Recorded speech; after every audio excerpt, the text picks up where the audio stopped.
What are we doing? We are building cages in swamps and calling it policy. We are fencing in families beneath the drowning weight of Spanish moss and razor wire and telling ourselves it's justice. We're constructing holding pens for human beings under the cruel cover of patriotism while gators circle and cameras roll. The fascists of the past hid their sins behind silence. Their camps were whispered about, and their horrors only fully known when the smoke had settled and the bodies were counted. But us, we're not hiding a damn thing. We're posting on Instagram. We're selling souvenir t-shirts. We're lining up outside the gates of hell in flag print board shorts, grinning for Facebook likes. We've turned suffering into spectacle. And people will die there. Not in metaphor, not in poetic exaggeration. They will die alone and terrified in the humidity of a man-made hell. They will die because we forgot how to feel compassion. And that is not opinion, that is mathematical certainty. And some of them will be American citizens, some will have protected status, some will be children, and some will be the ones that picked our crops and cooked our food and built our homes, protected under laws written in blood and memory. And they will die anyway because our paperwork was sloppy or our policy was cruel, or because someone somewhere decided their life didn't matter as much as a re-election campaign. But who has the time for the rule of law or the nuance of common sense when you've got to make sure Cletus feels like a patriot in his American by the Grace of God t-shirt stitched together by 8-year-olds in China and sold at Walmart? We are not drifting toward authoritarianism. We are building it brick by brick, and we're doing it with full-color banners, country music, and little red hats made in sweatshops. And so the state of the union is this. We are losing our soul and pretending it's progress. Give me the migrant worker. Give me the woman who crossed the border to feed her children, who works 3 jobs and sends money home, who doesn't take your job because you won't do one. I've worked beside her and I've worked beside Cletus, and Cletus needs 22 cigarette breaks a shift. His knees act up when it's over 85 degrees, and he insists that his doctor says he can't stand longer than 30 minutes without a lawn chair and a cold Dr. Pepper, and he's the loudest one. And if you're cheering this on, if you're hooting and hollering about migrants being eaten by alligators in a Florida wetland gulag, your only real contribution is as a mouthpiece for corporate fascism. You're not defending freedom. You're defending Stephen Miller. And Stephen Miller is not a controversial conservative. He is in both function and ideology a Nazi in modern drag. And that is not a slur. It is an indictment based on his own words, writings, and policies. This is the man that engineered family separation at the border, and not as a last resort, but as a deterrent, a punishment, a calculated cruelty. He's praised far-right European nationalists and used his position inside the White House to push white nationalist talking points directly into DHS policy. He fed xenophobia into the system like coal into a furnace, not caring what burned, only that it kept burning. And if you don't believe me, read the SPLC's archive on his own emails to Breitbart. He cites white nationalist websites, rails against immigration, and recommends racist literature as policy inspiration. And for the record, yes, he's Jewish.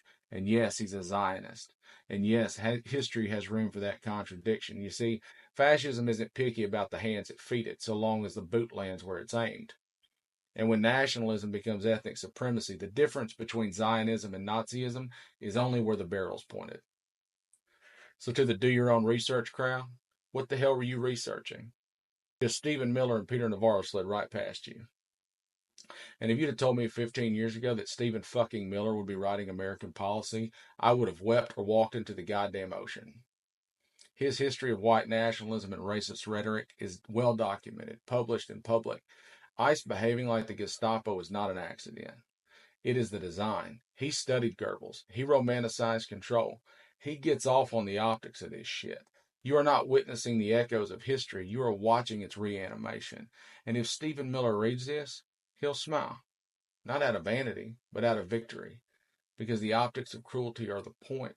Because control is the end game. Because power over the powerless makes him feel divine.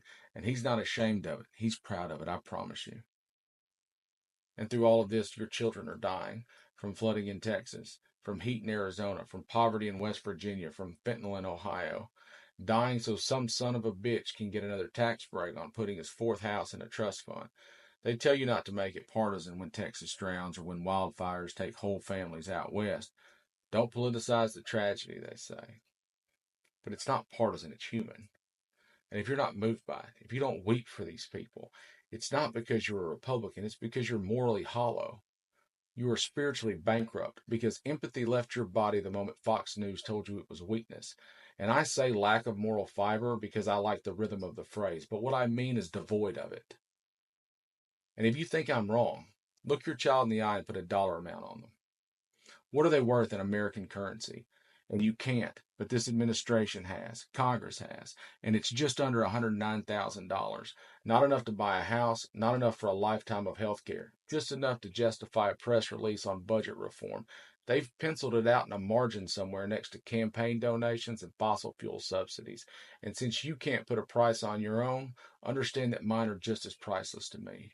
And that's the universal currency. It's the exchange rate of human decency. They've convinced you that you matter to them, and you do until you don't.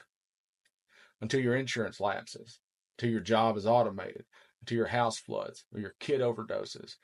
Then you are not a voter, you are a statistic. And if you can't see that you've been discarded, that they don't care about you anymore, then you are either deliberately blind or quietly complicit. Pick your poison.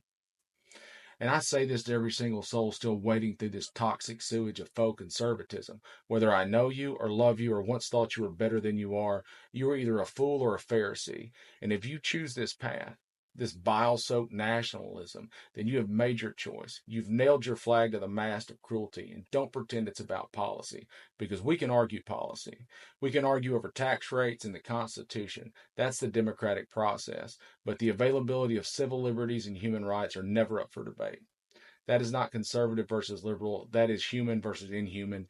And if you think those rights only apply to people that look like you, speak your language, or share your religion, then the devil waits for you and he delights in it. You are not the hero of this story. You are the fucking guardrail on the road to hell, and the rest of us are just trying to slow the car down before we lose everything and everyone we love.